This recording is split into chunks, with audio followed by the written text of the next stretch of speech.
All right. Good afternoon, everyone. Most people, I think, are coming on right now. It is 1 o'clock, and we should get started with our meeting this afternoon, our virtual public information session. Good afternoon. I want to make sure the recording started. Very good. All right. So good afternoon. My name is Jim Ostrowski. I work in EGLE's Environmental Support Division, and I welcome you all to our public information session on the Enbridge Line 5 application for the proposed tunnel construction involving potential wetland impacts. So I'm just going to run through some basic guidelines for today, and then I'll turn it over to our staff here who are presenting. If you noticed, all lines are muted, which means that you can hear us, but we can't hear you. Later on, we will allow people to ask questions if they want and unmute lines, and I'll explain that in a moment. We are also recording this session, and it will be posted soon after on the Line 5 website, which we'll also talk about later on. The agenda today is pretty simple. I'll start with some introductions. Then we're going to do a presentation by EGLE staff. Joe Haas is going to do a presentation. Then we'll open it up for questions from all of you, and we'll round it out with where to go for more information. And depending on questions, I mean, we could go to 2 o'clock, 2:30, 3 o'clock. We'll just stick around until we get your questions answered, and hopefully we do that. In terms of how to ask a question, don't worry if you missed this, I'll go over it again. You can submit your questions to us using the question box that you have on your toolbar, your Zoom toolbar. You'll see it at the bottom of your screen. So you'll see a place to type in your questions, and we'll be monitoring those. If you don't want to type in your question, you can also click the little raise hand icon, and that tells us that your hand is raised. And when we're in the question answer time of this afternoon, we will unmute your line and let you know so you can ask your question. I do notice there's a couple people who are calling in to this meeting, and so if you're on by phone only and did not log in to the Zoom webinar, so you're calling in by phone only, if you type *9, you'll be able to raise your hand, and I will notify you that we see you and unmute your phone line. I'll let you know by your phone number because we can't see your name, just your phone number. All right. I think those are my basic housekeeping guidelines. So what I'm going to do right now is turn it over to Teresa. Teresa, you there? You want to do a quick intro? Thanks. Well, good afternoon, and thanks for joining us today. We are here to talk about the wetlands permit under Part 303 of Michigan Environmental Protection Regs, as well as the potential 325 permit. So we have both of those applications in front of us right now, submitted by Enbridge. They're open for public comment until October 19th. So this is your opportunity today, is to get some questions answered so that you can make good comments as we get towards the end of the public comment period, which again has been extended to October 19th. So the applications will have been on public notice for 80 days, and that at that time on October 19th, we will close the public comment period. That'll be after 2 public hearings, and proceed to reviewing all of your comments to determine the action to take on these 2 proposed applications, which will be published as one. So again, a wetlands permit application in-house for Part 303 and a bottomlands application in-house for Part 325. I really want to emphasize today that EGLE does not, we do not permit pipelines, we permit projects. So in this case, the project will be related to Part 303 wetlands and 325 bottomlands. So once again, we do not permit pipelines, but we will permit the projects if appropriate underneath the regulations we have. So your comments are very important to us today in order to be able to make good decisions on how to proceed and what conditions may be in a permit or not. So thank you for joining us. We hope that you're able to get all of your questions answered today. Take advantage of the staff that are here. Again, this is the first of 2 public meetings on these particular applications. For this week, we had a permit meeting on public meeting on the permit applications for the MPDS permit, and we'll do another MPDS permit application meeting, public meeting next week. And then on the 21st of this month, we will also do a second one of these type of meetings on these particular applications. So you'll have 2 opportunities to to get your comments or your questions answered on both of the two applications that are in-house right now. But today's is just related to the resource permit. We do have Enbridge with us today. If there are questions that are outside of the realm of things we can answer, but I think the staff you'll see, Joe Haas and Garwood and Luis Saldivia, should be able to answer the vast majority of your questions today. And if you do stump us with something, that's great. That's a good opportunity for us to go back and look at what additional information we might need. So please speak up and get your questions answered. And we welcome you today and really anticipate that some of you will join us again on Monday. If you missed today or you come up today and say, hey, you know what, I forgot to ask this, you'll have another opportunity on Monday, September 21st to do the same thing. That meeting will be in the evening. So we're trying to make sure we get everybody's opportunity to comment. Today's during the day, and then next on the 21st it'll be in the evening. So I want to make sure we can get everybody's comments in, make sure you're heard and we understand what your concerns are. So again, thank you for participating. I'm gonna turn it back to Jim and he will get Joe up on screen and we'll start the presentation. Thanks for coming. All right, thanks, Teresa. So you're gonna have Joe Haas come up here in just a moment. I wanna let you guys all know that I've got another person that's helping me out today, Les Smith, and he's gonna be shooting out a couple of chat announcements for you as well with some important links throughout the afternoon during our discussion. So just keep an eye on that. With that, Joe, you wanna try to share your screen?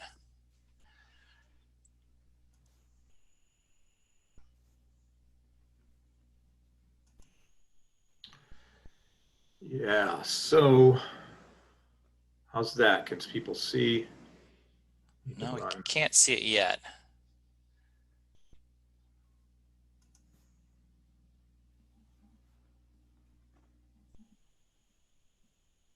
So you should just have to do the share screen and then select your presentation. Yeah, and I've done that.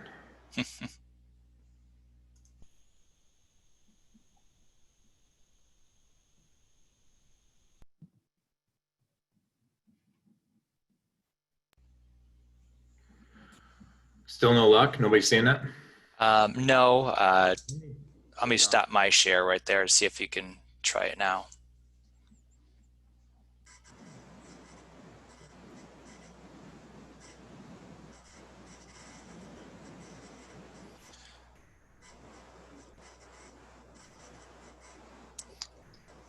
If you're not able to bring it up, Joe, oh, there you go. Now something's happening.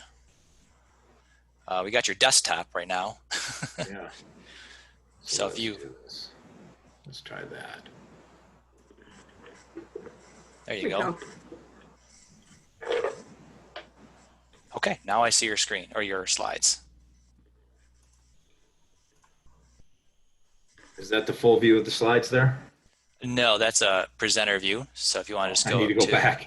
I thought I was improving things. Sorry. I'm sorry. Making things more complicated. Yeah, we did do this successfully right before the meeting started. So of course everything always. Let me go back. So there you go. There you go. All right, Joe. I think you're good. Okay, thank you, Jim and Teresa, and thanks everybody for being here. I'm Joe Haas. I'm the district supervisor in the Gaylord field office. I cover Gaylord and Cadillac resource programs for the Water Resources Division. There's my particulars as far as email, and I can be reached as well. My phone number and material will be available.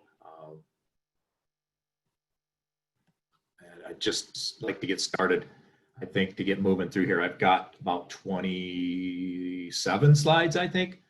But discussing today our authorities under the resource permit programs and the application for Enbridge for the tunnel under the straits and the work that's proposed on either shoreline that goes along with that, that proposed tunneling under the straits. The jurisdictional authorities with federal jurisdiction with the Army Corps of Engineers, our resource application review as well. And a quick slide on their timeline. If any of you have been on previous presentations that I've done, it's that same timeline, just fine-tuned a little bit. And then reviewing some of the tunnel application materials that have been submitted and are part of the public notice. And then finishing up with our online database, My Waters, and how to provide public notice comments to the public notice through that portal. It's simple to do if you're familiar with a computer and comfortable doing it. It's easier for us to do a My Waters comment than an email comment, because then the email comment, we would in turn have to load that into My Waters. So keep that in mind when you provide comments. And then just briefly, our upcoming resource meetings. Teresa mentioned this already, but the one meeting we're having today is September 10th from 1 to 4. And then the other public informational meeting will be September 21st from 6 to 9. Then we move into the public hearings for the resource programs in early October, October 1st and October 8th in the similar time frame. So the afternoon first and then an evening meeting second. And as Teresa did say, I'll repeat that the public comment is open until October, it should say 19th, I think. We are keep holding that open, and you can provide public comments in My Waters, I think until 11:59 on October 19th. And that's because the 18th, I believe, is a Sunday. So Part 325 and Part 303 are the authorities that we are exercising with this, under this application. And that's where we've determined permits are required to do work. The Part 303 is the Wetlands Protection. Part 325 is the Great Lakes Submerged Lands Act. And those are both part of the Natural Resources Environmental Protection Act of 1994. And more specifically, and I think there's probably questions and concerns about how we would review Part 325. And you might look at Rule 15. That's our environmental assessment, where the department approval is granted if we can determine that the adverse effects to the environment, public trust and riparian interests of adjacent owners are minimal and mitigated to the extent possible. And there's no feasible and prudent alternative to the proposed activity. So that's sort of a Cliff Notes version of what's written in that Rule 15 on Part 325.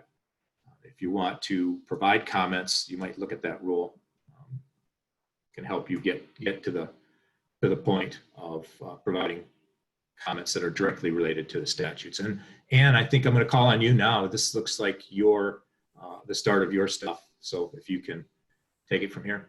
Sure, I can. Hi guys, I'm Ann Garwood. I work for EGLE as well. I'm supervisor of the Wetlands, Lakes and Streams unit. And one thing that is a factor in the review of this permit application that I just briefly wanted to touch on is the fact that there's joint application reviews going on between EGLE and the Army Corps of Engineers, and just briefly explain why that is. As both Teresa and Joe have talked about, we are reviewing this application under state laws that are applicable to the proposed work. The Army Corps of Engineers also is reviewing this project at the federal level under the Section 404 authority of the Clean Water Act.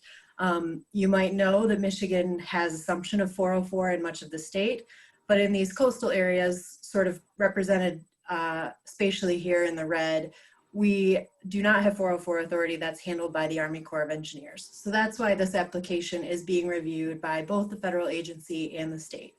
We do coordinate with them and communicate with them on the review regularly, so the reviews tend to happen somewhat concurrently. But I just wanted to briefly touch on that. So, yeah, let me know when you want to advance the slide in. Okay, advance. I also wanted to remind everyone, you may be aware of this already, but the permits that we issue out of the resource program for wetlands, as well as Part 325 Great Lakes Bottomlands, they do carry with them other certifications and authorities and some services that are provided during our review of those applications.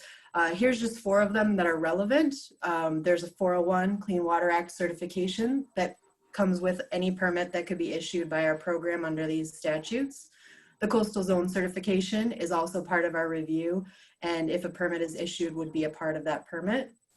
We screen and coordinate for state and federal endangered species, so we will be in communication with DNR and potentially Fish and Wildlife Service on this application, and we screen and coordinate the application with the State Historic Preservation Office as well. Go ahead and advance. So On this application, EGLE has already notified SHPO of this project and provided access to the application materials. They're in the process of reviewing that, and they will likely provide some comments to EGLE later during the permit process. That review is happening concurrently with our review, so we don't yet have any comments from that office. Go ahead and advance. Same thing with the Threatened and Endangered Species Coordination. We have notified the state DNR as well as the Federal Fish and Wildlife Office, who is also in communication with the Army Corps of Engineers on their review. There are some threatened and endangered species issues related to this project, primarily focused around Houghton's goldenrod and dwarf lake iris. So it's possible that we will get some comments from DNR or Fish and Wildlife Service on this application as well that would be incorporated into our review. Go ahead. And then the last thing I just wanted to reiterate was some of what Joe was touching on. There are a lot of factors that our staff have to consider in the decision making of these permit applications, but some of them that are specifically relevant to Part 303 and 325 are listed here. We have to consider whether or not the project is in the public interest, if a permit would be otherwise lawful, if a permit is necessary to realize the benefits from the activity, if any unacceptable disruption to aquatic resources would occur, and whether or not the activity is either dependent upon being located within a wetland under that statute, or there are no feasible and prudent alternatives to that project impact. So just a brief summary to try and frame the conversation about how decisions are made in these programs. Go ahead. I think that's me from here on, Ann. Yep. Thank you. Nice to break it up a little and not just listen to me the whole time. So our resource application review is focused on a couple of areas with this proposed activity. So the proposed Part 303 wetland impacts are at Point LaBarbe, and that's really the only location where we're looking at potential wetland impacts with what's been proposed. There's a dredge fill and wetlands for the Boulevard Drive, the road that comes in from the east to access the Enbridge property, and then the installation of some shoreline outfall structures with where, you know, you could argue it's Part 325 and wetlands, right? It's a shallow shoreline there, and certainly with high water, there will be work that's very likely to be done in the wet. Depending on when the work is actually implemented and water levels. I think water levels are proposed to go down a little bit, a couple inches in the coming month, but we'll see how that plays out. And then the proposed Part 325 impacts, the Great Lakes shorelands impacts. The high level view of the project is constructing a 21-foot inside finished diameter tunnel, approximately 3.6 miles long, underneath the Straits of Mackinac. And this will connect McGulpin Point, which is the lower peninsula Enbridge property, to Point LaBarbe, which is the upper peninsula property. And this is the shortest distance across the Straits of Mackinac. And the reason, you know, very likely reason why Enbridge Line 5 is where it is. And then there's also Part 325 authority to place 2 water intake structures. These are on both sides on bottomlands. I think there's a single discharge pipe at the south that is proposed to potentially remain, but the water intake structures are for the construction itself, to have water to use in the tunnel boring machine and that slurry machine, and are proposed to be, again, removed upon completion, but completion is a number of years out, so we consider that an impact that needs to be covered under Part 325. And I've got a couple of the diagrams from the public notice later on that show those water intake structures. So the permit timeline, some of you have probably seen this already, but it's a little more fine-tuned when you look in the center of it. You can use a pointer here. So today is September 10th. I can't believe it's September 10th already. So the public meetings for resource, this is strictly the resource side, September 10th, and then next week, the 21st. And then we get into October with the public hearings. So these are more formal comments that are a more formal process, less of a dialogue with the regulatory agencies, right? With EGLE, it's more of a, we accept your comments. And those of you that have been through public hearings have experienced that and maybe understand a little better about that. If you have questions about any of these meetings, feel free to reach out to us. And then the deadline that we've already talked about is October 19th. 11:59, October 19th is the closure of the public comment period. And then we hope to have a resource decision sometime in November. And then just to get into the high level and start out for anyone who's maybe just coming to this project fresh, here's the location, right? It's in the Straits of Mackinac. And I'm not trying to pretend that anybody doesn't know where the straits are or anything, but just to be perfectly clear, this is the area we're talking about. And then a little zoomed in version of the straits overview in the proposed landward work areas. So the red line here would be the Mackinac Bridge, Mackinac City, St. Ignace, Emmett County and McGulpin Point, Mackinac County and Point LeBarbe. And so this would be the North Straits facility that's labeled here, and the Boulevard Road access in blue. And I think the work area is generally the area circled in blue. And then the Mackinac Station at the south at McGulpin Point. And the Enbridge work area, again, circled in blue. So starting at McGulpin Point, simply because that's the proposal right now, is to start work on the south and work with the tunnel boring machine to the north. The proposed landward work areas, these are outside of the water, are delineated with the yellow line in general. So anybody who's familiar with McGulpin Point might recognize that red roof as the lighthouse, McGulpin Point Lighthouse. And then you can see from these lines, this is the Enbridge facility and where it comes in and meets at the Mackinac Station on McGulpin Point. And the Point LeBarbe, the north side. This is in the UP. This is the Boulevard Drive coming in from the east, the yellow, orange-yellow line. This is the Enbridge North Straits facility, and generally Enbridge property that's proposed potentially for disturbance, delineated with that small yellow line there. And we'll zoom in a little bit to these later, and you can get a better idea for the feel of any resource impacts that are proposed. But gives you an idea of Point LeBarbe. This is the area that is used by a lot of locals, I think, and people that traverse by that don't know the area. It's a nice, well-protected embayment. When the water's warm enough to swim, it's a nice spot. And then, so here's the water intakes that that I briefly mentioned a minute ago. The one on the left is the north, and the one on the right is the south. So to talk about the south one, it's just a little bit longer, 350 feet out. With the intake structures. This is not my specialty. What our impact permit would basically allow or be review of would be the footprint of this, the occupation of the bottomland. These are considered state-owned bottomlands, and so part of that comes under our review. And then this one on the north side is about, I think that's 280 feet. And then at the bottom, you see the slope and the depth. And this is all be available to when it's published after today. So to zoom into the Point LeBarbe site. So this is showing where the delineated wetlands on Enbridge property are, and that's the bright green. And the potential impacted area, the proposed impacted area in red.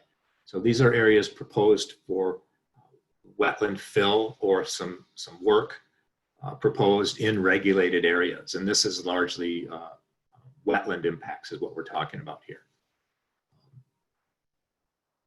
A little bit of fill here on the north side of the Enbridge valve yard, or whatever the exact title of it. I call it the valve yard. And I'm not an industry insider, I could be wrong. And then I'll zoom in a couple of these other areas that are proposed for impacts. Not all of the roadside is proposed to be impacted, but just some areas where it's required to be widened on the landward side, so away from the lake, enough to get proper passage and to get the trucks that'll need to be traveling through here, proper access. The road's actually flooded out in a couple of spots down here because of high water, and I imagine it's something that we need to keep an eye on, make sure that the road bed is good, and where appropriate permits need to be applied for. This is an area that is an excavated ditch. I would call it a wetland, a linear wetland. It's called out here as a stream. I think as Stantec maybe looked at this and was out of an abundance of caution calling it a Part 301 regulated feature, but when I was out there, I never indicated any flow, and it did not have a defined bed or banks.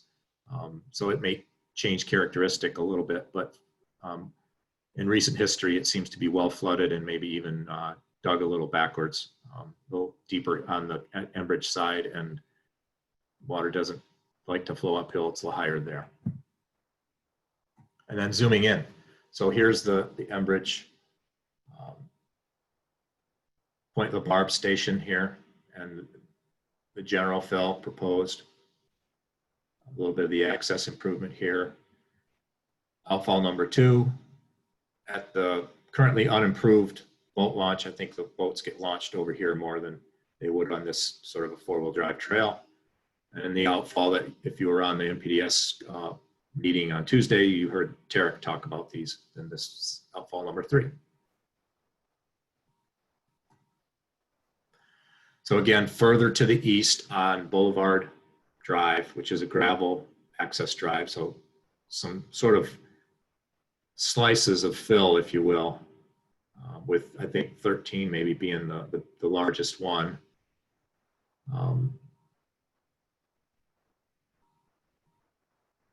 But rather narrow and up against the roadway, just landward of the roadway. And here's the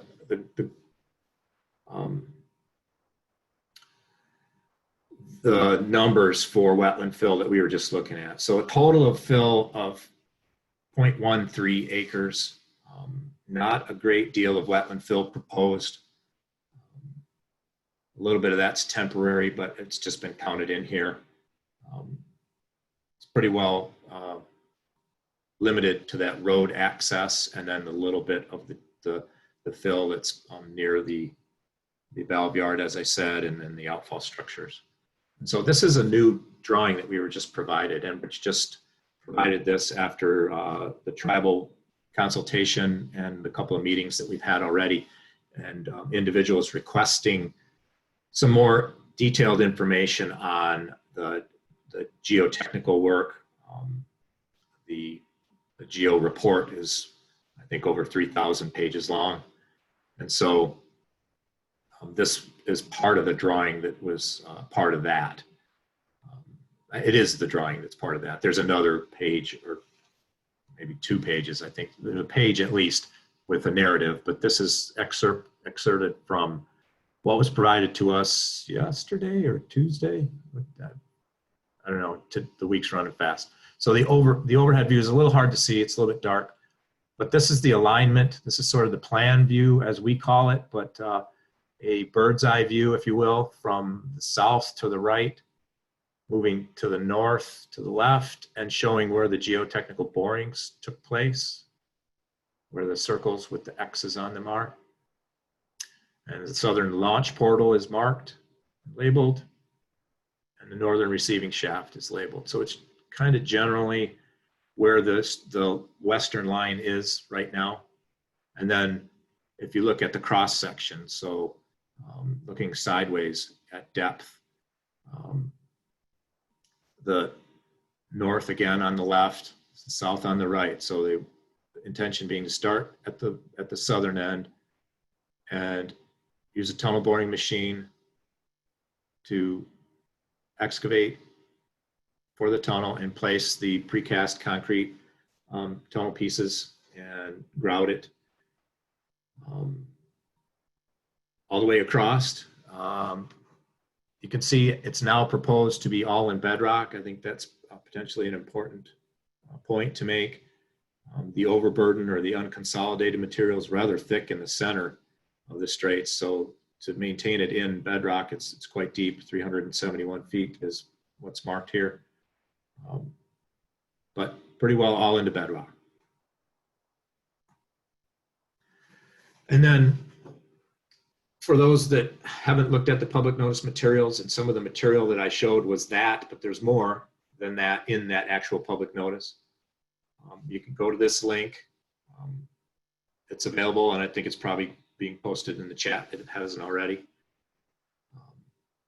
And then we have a website as well, michigan.gov/line5, that will have additional information and also has information about some of the other agencies.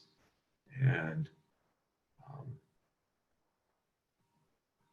I think, okay, so here's, if you go to that link for the My Waters website, that'll take you to this page. And then it has 3 tabs. We're on the details tab here, where it just talks about some of the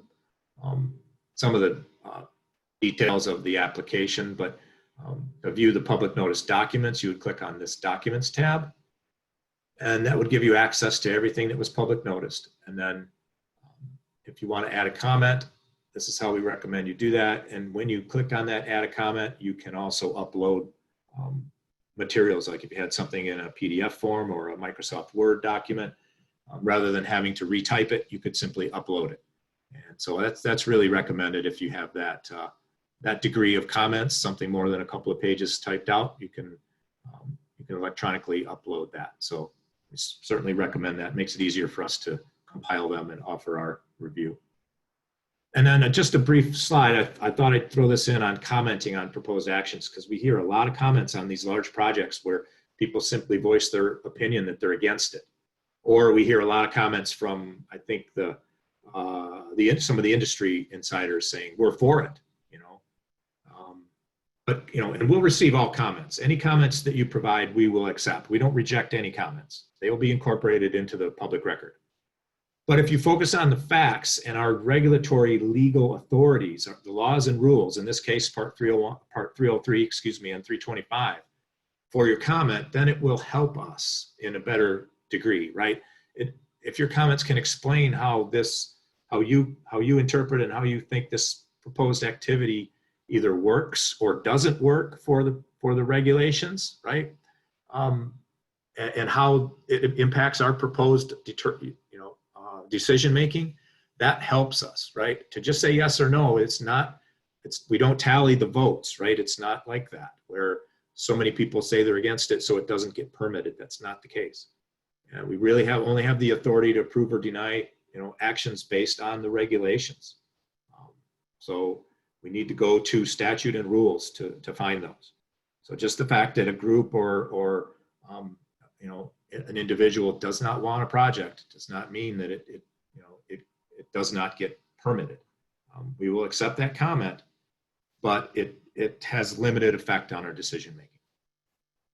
And here's that Line 5 website that I referred to a couple slides ago. And the link, again, is here. I just superimposed this. Sorry, James. James Cliff worked hard to put this together. I think if I graffitied your slide, but I thought it important to have the link there. So this website has MPSC, a link to their website, a link to our information, and a link to MDOT with the Mackinac Straits Corridor Authority, who also plays a role in potentially accepting the tunnel and overseeing the long-term tunnel. And then just to wrap things up, again, some links here for those. I don't expect you to write these down. What I would hope is when we post this recording as public, you can come on and click, and hopefully the links will be live, or at least you can have time to cut and paste them and access them through your URL on your web browser. And I think that's all I have. A couple Caspian terns that are at Mucko or Point La Barbe.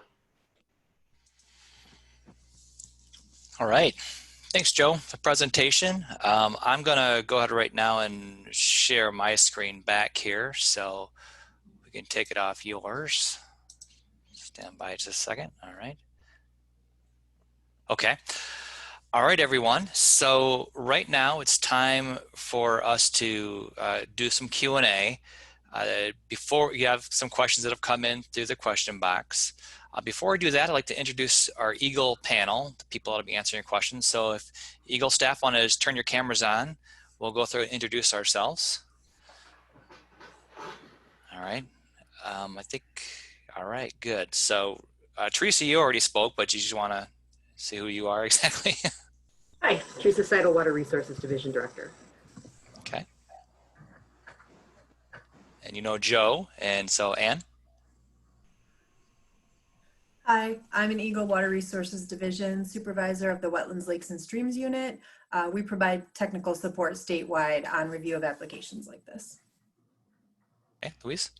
Hello, everybody. Luis Aldivia. One of the managers in the field operations section of the Water Resources Division. I cover Lakes Michigan and Superior. All right, and James. I'm James Clift. I'm one of the deputy directors with EGLE. All right, thanks everyone. So just to remind people that have come in maybe a little bit late how to ask questions. If you have a question, you can type it into the question box on the chat bar there, and we'll get it in. If you want to raise your hand, you can. Just click on the raise hand icon. They'll show us that your hand is raised and we can unmute you. There's a few people that are calling in. So if you're on the phone only, if you punch in *9, what that does is it tells us you have your hand raised. So it's *9 if you're on the phone, and we will indicate that we're going to call on you if you do raise your hand. So I'm just going to leave that screen up for right now. And if our team is ready, I'm going to just start reading off the questions. We did have quite a few come in on the question board here. The first question is, have you learned specifically how much would have to be cleared and or filled for the project? Joe?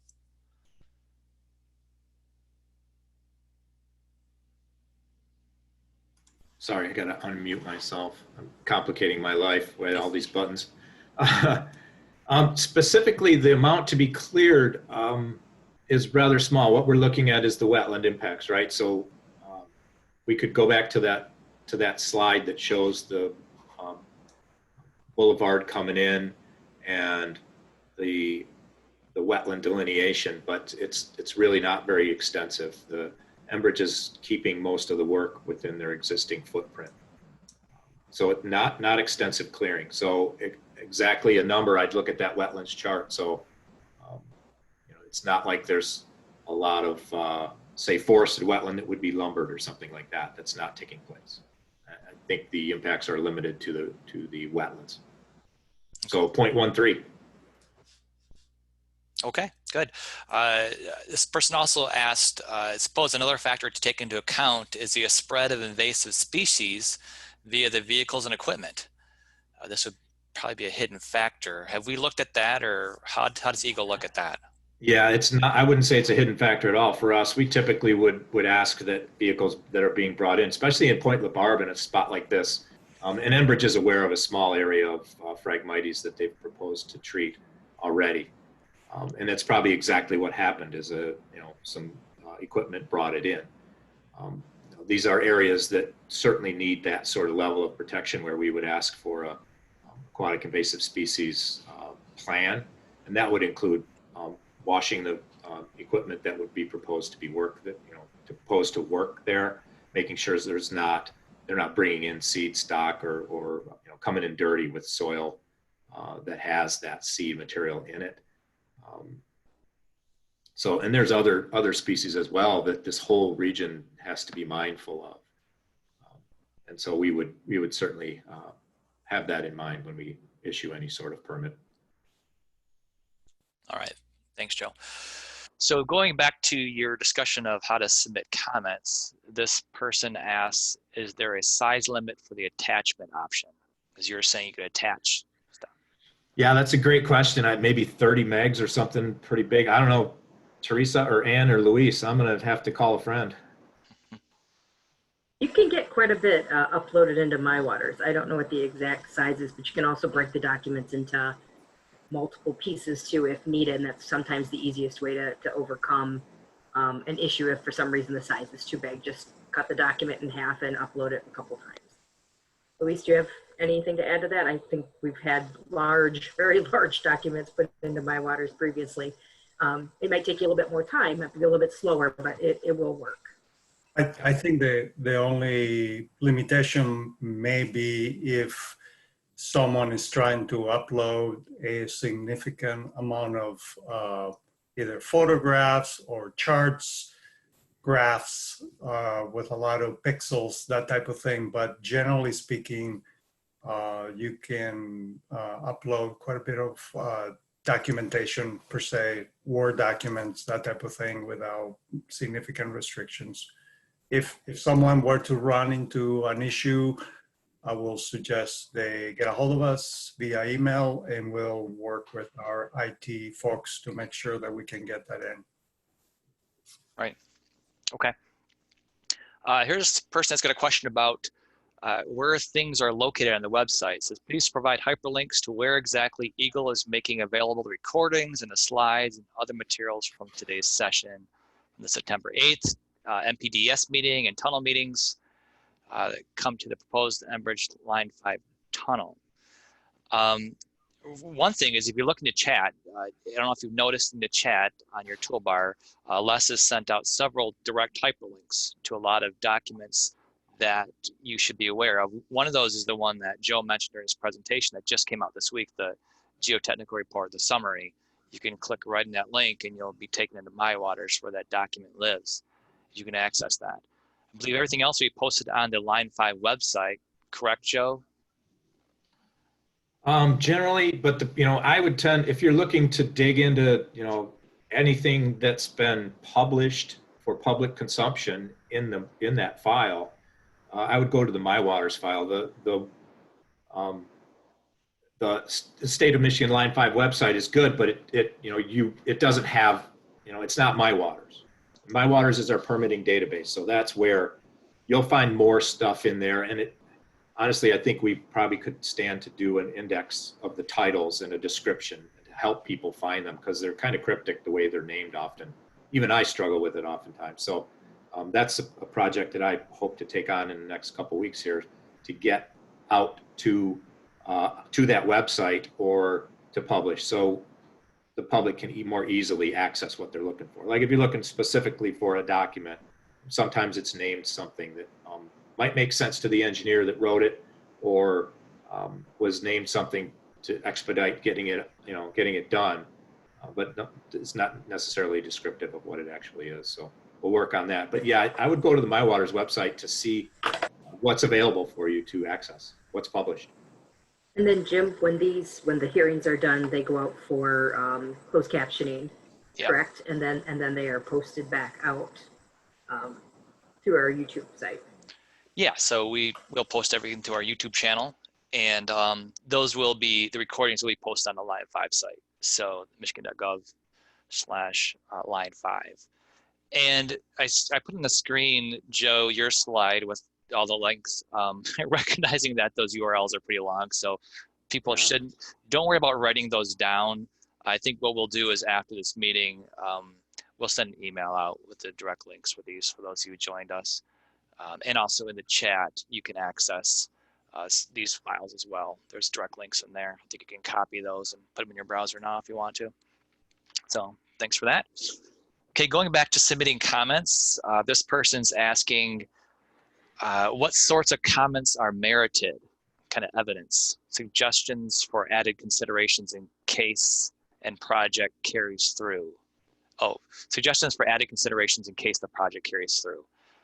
So can you talk a little bit more about how you look at comments and how they're, what you're looking for in terms of merit and evidence? Well, some of the things that get my attention as one of the reviewers is somebody who's got firsthand knowledge of the property, right? Because we don't necessarily, I traverse across this area quite often, but that's maybe just because I'm interested in that type of a resource. I like to bird and I go out here looking for birds. And so I know at least some of the intricacies or the idiosyncrasies of the site. but you know, like if there's tribal members that use the boat launch out here, what are they seeing? You know, what they might know of a species out here that we don't know and hasn't been documented. Certainly they have a longer term perspective on the resource out here. You know, that sort of a firsthand knowledge is very helpful to our review. We don't have, you know, we may not use this property like somebody who's local or somebody who travels by here often does. So comments relating to direct firsthand knowledge are very valuable.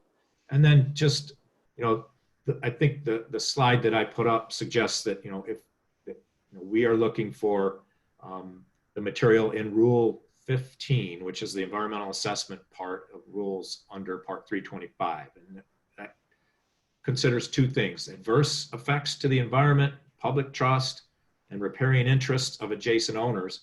So if you're an adjacent owner, you're certainly there all the time, or more common than the general public, and might have some perspective that we could benefit from and we don't have.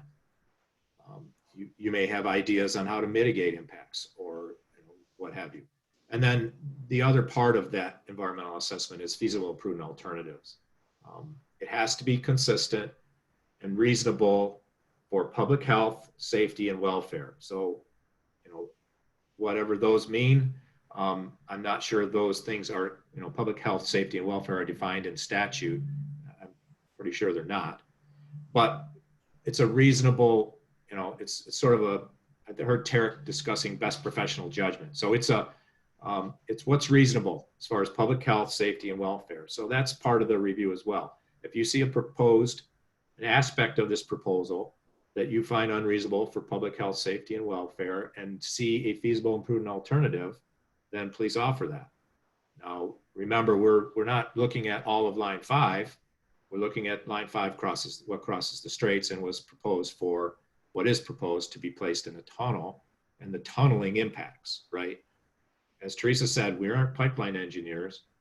We're not looking at pipeline design necessarily. That's not, we don't have that expertise. But it's where this project intersects with the natural resources. That's our, really our purview. All right, thanks, Joe. That helps. Okay, going back to wetlands. How long ago was the assessment of the amount of wetlands affected done? The water level has significantly changed the amount of standing water on the Enbridge property. Is there a plan to reassess it? I don't think there's a plan. It was done, there's been quite a bit of wetland work. I know Keto, our wetland specialist, has been out here at least 3 or 4 times. And I think the last time would have been 2018 for working. There was one earlier this year even. 2019 or 2020? Early 2020. Okay, thanks, Ann. Yep, and those determinations are valid for 3 years, so it's currently valid. Right, and honestly, wetlands, we wouldn't expect the wetland to change, you know, in an extremely fast fashion. It's certainly possible if there's hydric soils there for an area to pretty quickly exhibit wetland vegetation, and then therefore, if it's flooded and got the hydrology, the wetlands, and the hydric soils, it meets the definition of wetlands. So it could change, but these areas out here are, I suspect, are not likely to change at least within 1 year. Okay, is the project going to affect boating or fishing in the straits? What's your assessment of that? I would say that's a question we need to review, right? On its face, it would appear not, but we haven't done that review yet. So I don't want to prejudge anything. We haven't completed that review. All right. I think you already addressed this. I'll ask it again in terms of, has EGLE verified the amount of wetlands that will be impacted? You had a slide up, yeah. So yeah, Joe covered that earlier in the questions, so I think that's a repeat. Okay, at the beginning, Teresa mentioned that Part 325 was potential. What was meant by potential? And can you explain what 325 means? Sure, 325. Enbridge has applied for a 325 permit, so we will be processing it. And the structures themselves, the intakes and outlets from the MPDS related outfalls do need a 325 permit. So originally when we started this project, we didn't know if 325 would be put into play, but it is. So we will be reviewing this application under 325, which is the bottom land conveyance. So any disruption to bottom lands needs to come through our 325 process. So we will be processing a 325 permit for this application.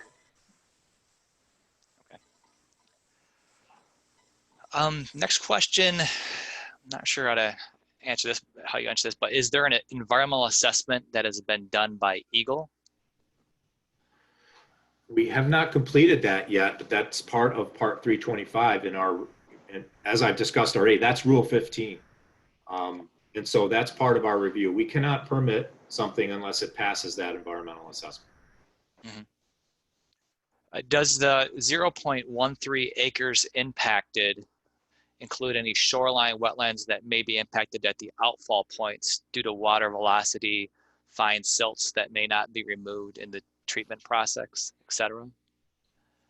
I don't think so. I'm gonna look back at the presentation real quick. I think we called out outfall structures 2 and 3 being like 0.01 wetland impact is what's been proposed, and we'll reassess that as it exists at the time when we get ready to make decisions. But I don't think that can you, what's the question again?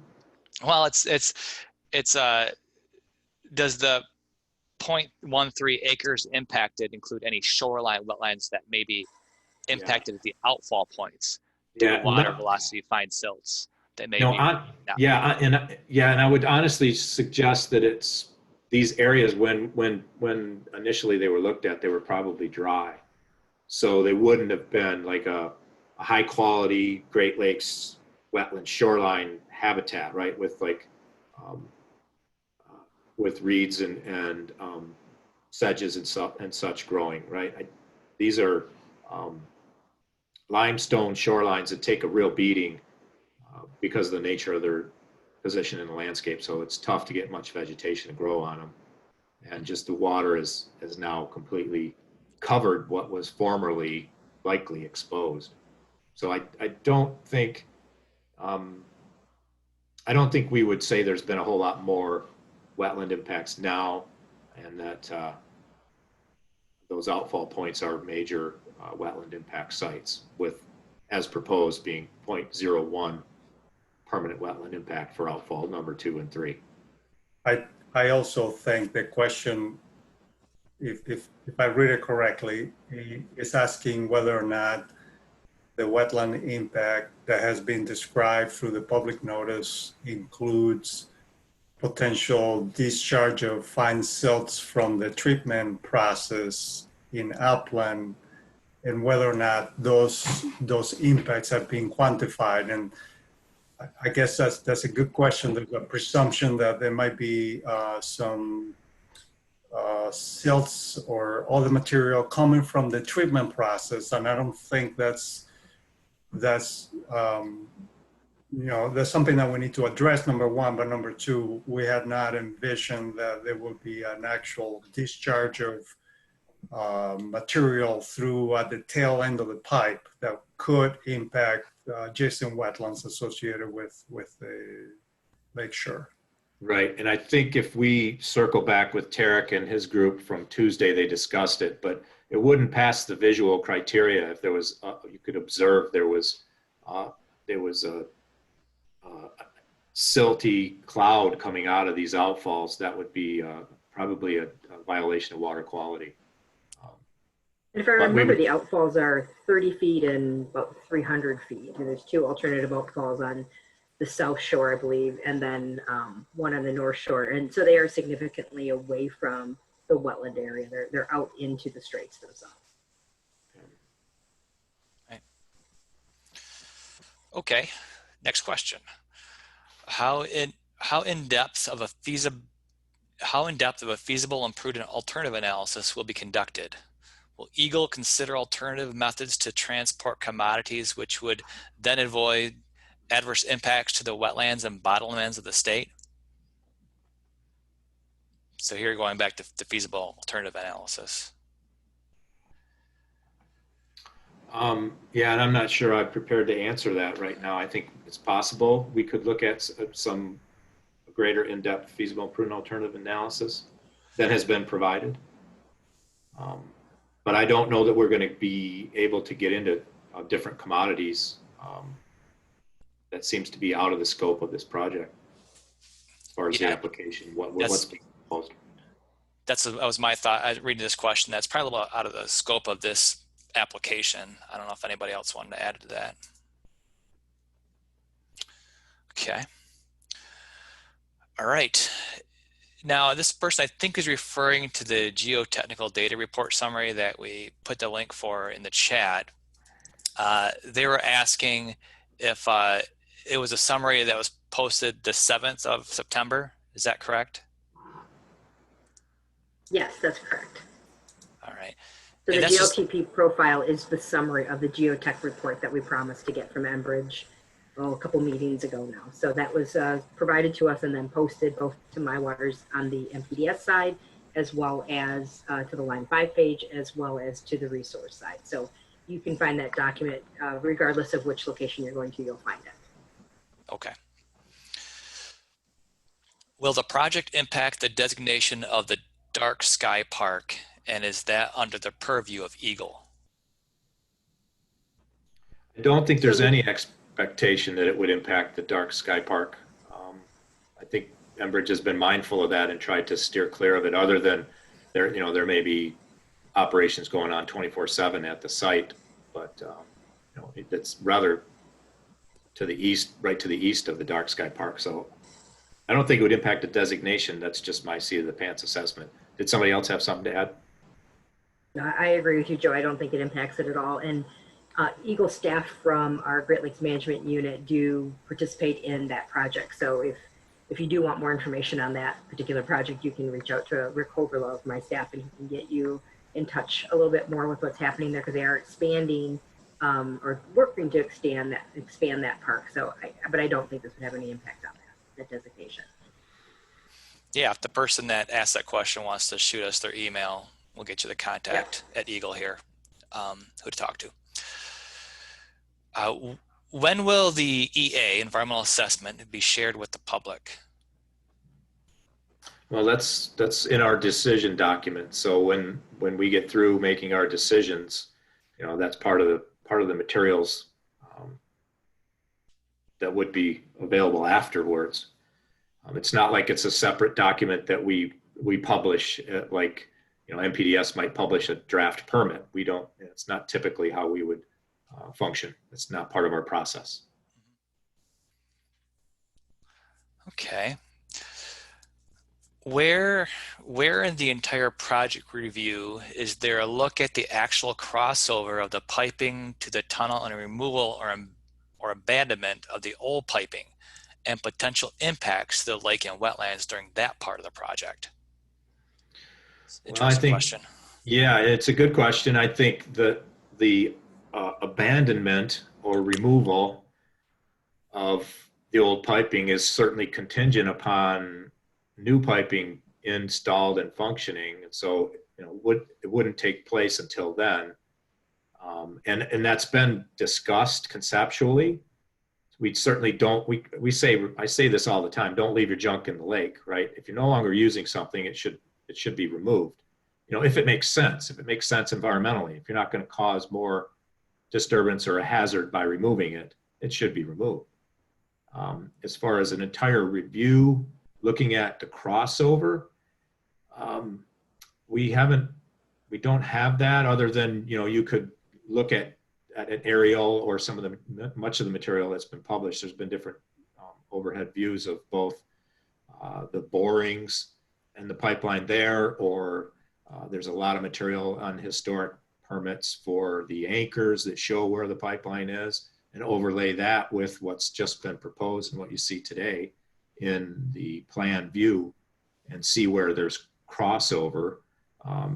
You could ask Enbridge to provide that, I suppose, but I'm not sure what that gets you. It sounds like there's an underlying question here or concern for impacts from removal or the fact that they may be crossing over that west leg or under the west leg. This going back to, we talked about environmental assessment and when it's going to be posted. This person's asking, are there other examples of projects where the environmental assessment came after the public comment period? Oh, I think it happens all the time, every time after the public comment period. Luis, do you have any thoughts on that? Sure. Just to make sure that everyone knows, every application that water resources, the resources side of the program reviews, contains basically a environmental review, environmental assessment, project review report. That's what it's called. A project review report is completed on each application and on each permit decision. So this happens for this year will be the many thousands of 4,000 or 5,000 applications that we will be reviewing throughout the program. So likewise for this project that we are talking today, one will be completed, and generally that is done at the end of the public comments, the end of the public noticing, end of the public hearing. That's part of the process that the department has to arrive at the final decision on each application. And so when the decision is made, then that document, that assessment is completed, and that's when it becomes available for public viewing, if you may. So we're not going to do anything different that we have done for every application for permit that comes through our office. All right, here's a follow-up question to that process, I guess the process. And this person's asking, why is EGLE not conducting a separate and full EIA per the NEPA for Michigan Environmental Pollution Act? And you wanna mention the EA, environmental impact statement process a little bit? Sure. Well, I'll mostly mention that is that's sort of the difference between how the state law is set up versus some of the federal regulations. So at the state level, we do have this process we're talking about where we public notice early in the review process. We get comments from the public, from experts in threatened and endangered species and wetlands and all sorts of things, and we compile that information and review it and then evaluate that at the end of the process. So it is different than some of the other programs, but that is across the board for the resource programs, including the Wetlands Statute and the Great Lakes Bottomland Statute in Michigan, what the process is, and that's what this meeting is a part of. So the comments that are provided by you guys are the comments that feed into our evaluation, our assessment of the project. It's just not the same step-by-step process as NEPA, but it is the assessment that is required for our decision-making on these statutes. So I think that what's important to understand is that now is the time when that information comes into us for incorporation, from now until the decision date. And we can continue accepting those comments throughout this public notice period, these informational meetings, the public hearings, but don't wait until the end to see our assessment, because that's the end. That's the last step. Okay. Yeah, and I would just add too that there's no federal money being spent on this. This is funded by Enbridge, so that's where we don't have that federal hook with a NEPA analysis. Okay. We're starting to get close to the end of our questions here, but I'm going to put you guys on the spot a little bit. This isn't actually a question that came in right now, but it came in at our last public meeting, and that's in terms of public comment, if someone doesn't have internet access, it wants to, say, mail in their comment. You don't have to, if you could just look it up for us, and then could one of you just help me by reading off the address they should be mailing their comments to? We do have some people on the phone and some other people that may want to mail in their comments. So I'll come back to that question. If one of you could grab that address that you want those sent to, that would be good, because that's important. That came up the last meeting, and I don't know if there was a slide. I don't think there was a slide that had the address on it. So Yeah, I didn't have it. just let you know. So we'll come back to that, so people know that. This question goes back, I think, the geotechnical report that was brought up earlier by Joe. It says, Enbridge, this person saying Enbridge hasn't done adequate boring to determine that the tunnel would be all in bedrock. They've done roughly 1/10 of the recommended number of boring samples. Will they be required to do more boring to better understand the geology and confirm how deep the bedrock is in the middle of the straits?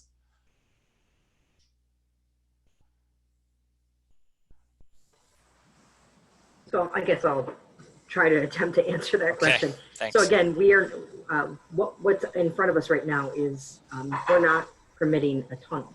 We're permitting projects that have impacts to either 325, which in this case are the outfall locations, as well as 303 for wetlands. So the tunnel aspect, we heard this comment earlier this week, and it's a really interesting component, and we'll definitely take it back to Enbridge and understand a little bit more clearly what exactly has been done and what more needs to potentially be done. But I think that's more of a question that we'll be working with the Michigan Public Service Commission and the Tunnel Authority on whether or not that additional work needs to happen. So we will definitely take that thought back. Like I said, it was brought up earlier in another meeting we had this week, and we'll definitely be working with our friends with Michigan Public Service Commission and the Tunnel Authority as to what additional work needs to be done there. But as relates to this particular project and what's in front of us right now, that those questions are definitely a piece to that overall picture that we'll need to understand a little bit.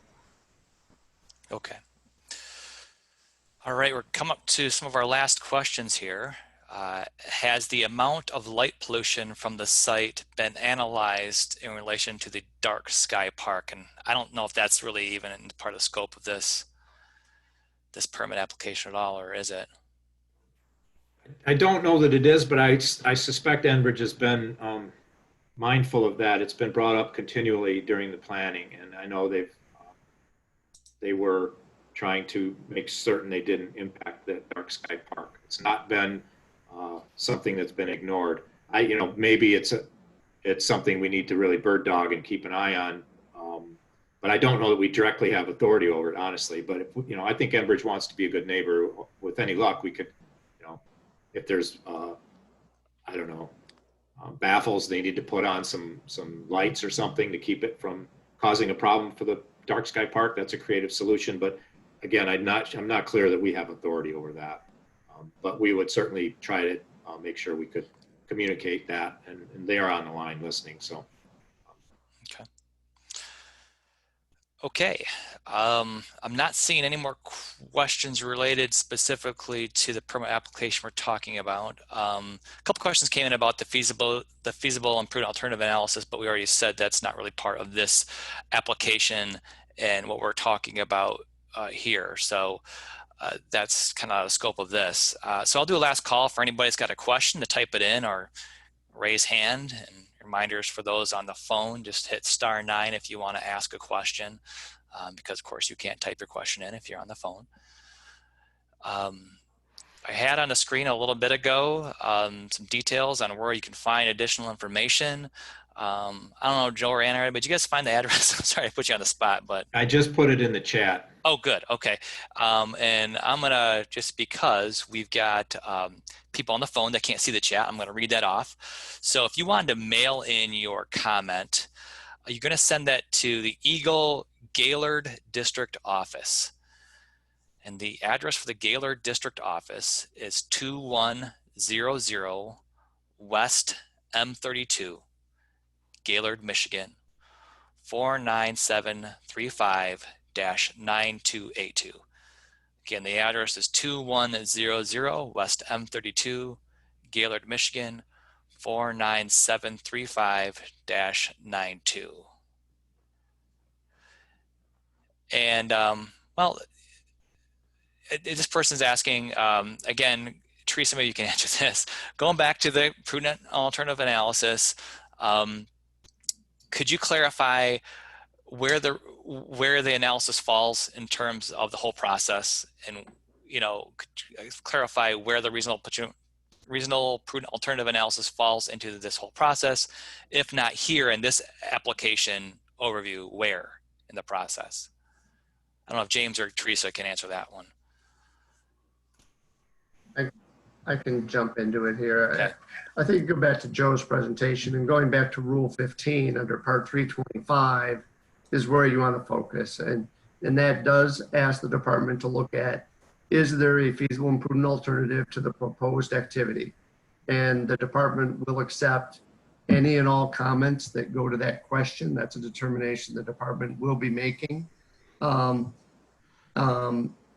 We will not be conducting our own feasible and prudent alternative, but we'll consider what Enbridge submitted and what all and any and all public comments on that point. Okay. Do you have a list of permits that are applicable to the tunnel in addition to those from Water Resources Division?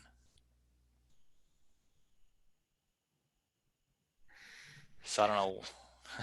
No, not exactly. I mean, we know MPSC's in the process. There could be local permits. They need a Part 91 permit. We oversee that program. It's administered locally. That's a soil erosion permit, routine in construction when you're moving soil near a lake, especially. Then the Army Corps of Engineers is Right. Conducting their own separate review for the project. So that's ongoing. Okay. This one might actually be a better question for the other public meeting that we're hosting, but this person's asking, will you apply the anti-degradation standard to the waters of Lake Michigan for purposes of the MPDES discharge permit? And the answer is yes. Okay. Yes. So anti-degradation falls under Part 31 in our MPDS process, and it is part of the analysis that Enbridge submitted. And it is something that is considered when we issue the MPDS or process the MPDS permit application. So yes, it is considered. Okay, thanks. Will you be using, okay, and this one again goes to the MPDS. So I don't know, Teresa, you want to handle this? It's not really part of this meeting, but since we're here, since you're here, will you use a mixing zone for recreational standard for MPDES permit? We could, but I think the limits that would be applied here would protect for all designated uses. So because it's a Great Lake, it's protected for the highest quality designated use, which is drinking water. So this permit will surpass a swimming designated use. It'll go right to a drinking water designated use under MPDS. So there's the potential to use a mixing zone, but I don't think we would actually need one because of where the discharge would be located. But again, we will be protecting to the highest designated use, which is drinking water.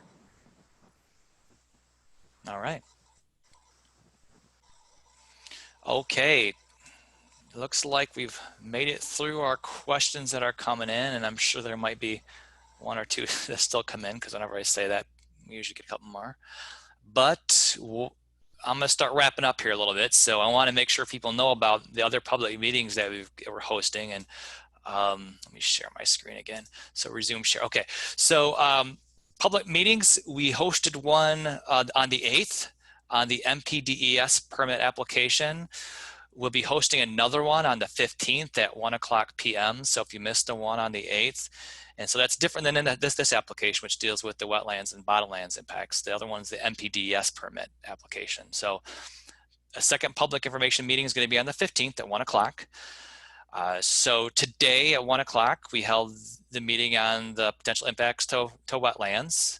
We're hosting this same meeting again on the 21st at 6:00 p.m. So if you know people that couldn't make this afternoon session, like I said, we're hosting it again at 6:00. Same format. We'll be going, Joe will be doing the same presentation, and we'll be here to answer your questions. So it's not a different one, it's the same presentation, right, Joe?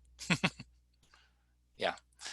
All right, so those are the information sessions, and then like Teresa mentioned earlier, then we move into the hearing stage is where you can actually submit your official comments for us to review. And again, there's two components to this. If your comments are related to the wastewater discharge part of this, the MPDES wastewater permit, then there's two hearings. You can either come to the hearing on the 29th at 1 p.m. or the hearing at 6 p.m. on the 6th of October. Again, that's not the only way to submit your comments. You don't have to come to the meeting to submit your comments. You can submit them through My Waters.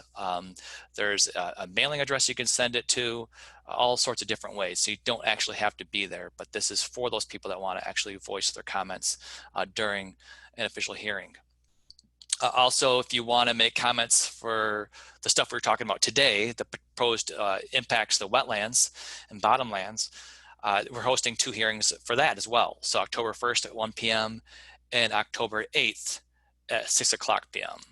And the hearings are virtual, so it's a little different than some of you might be used to. It's similar to this.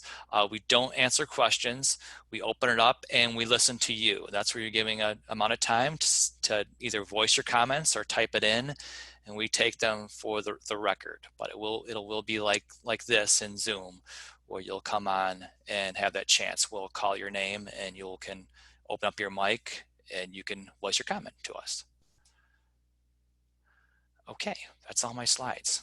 So I'm just checking my question board. Looks like we have a couple more questions, and since we do have some time, I'm gonna look at them here. Let's see, or maybe we didn't. I see one, Jim, that we didn't Yeah. address. Continuing on the previous one where the pipeline's crossing. And Okay, the idea good, yeah. the idea of leaving old piping in the bottomlands and the potential risk of that. And I think that's a valid question and a very good point that, you still have the anchor strike possibility with leaving that sort of infrastructure if it's abandoned in place. And so that's something that we need to be mindful of moving forward, that there's probably some potential liability to Enbridge if they leave that material in the straits. And then again, but it's the balance of, is it more impacting to remove that material, or is it better to leave it behind? And as a governmental agency overseeing water resources protection, our default tends to be get your junk out of the lake. I don't mean to be too flippant about it, but that's our standard position. You'd have to have a good reason to leave it behind. But just reiterating, Joe, that decision is not part of this permit action. That's right. That is a separate application in and of itself. That's true. Thanks, Jim. Right. It's a little difficult to address that topic while the pipeline is still in use. So we will have to revisit that at a later point. Okay. We got a kind of another lengthy question that was directed about the easement. What we'll do with that one is I'm going to forward it on to our staff here, and they can get back to you directly with that question, the appropriate person on that one. Let's see. I see Jim Olson asking about a wetlands feasible prudent alternative, and I Okay, think that is in play as well. Very similar to the the feasible and prudent alternatives that's carried through most of our statutes, 325 as well. So I think it is in play and is applicable.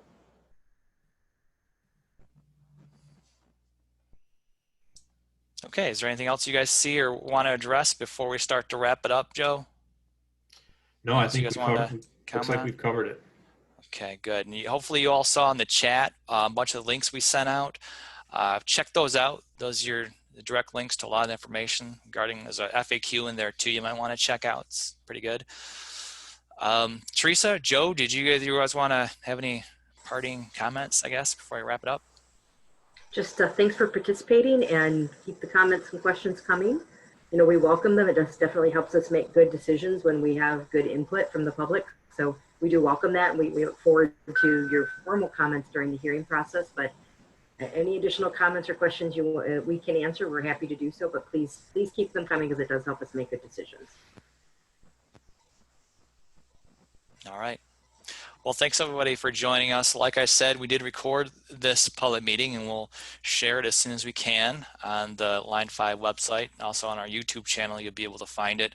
And we're going to try to send out some follow-up information to those of you who attended and gave us your email addresses. We'll follow up with some of these links that we shared, that Joe shared in his presentation, so you have them in front of you.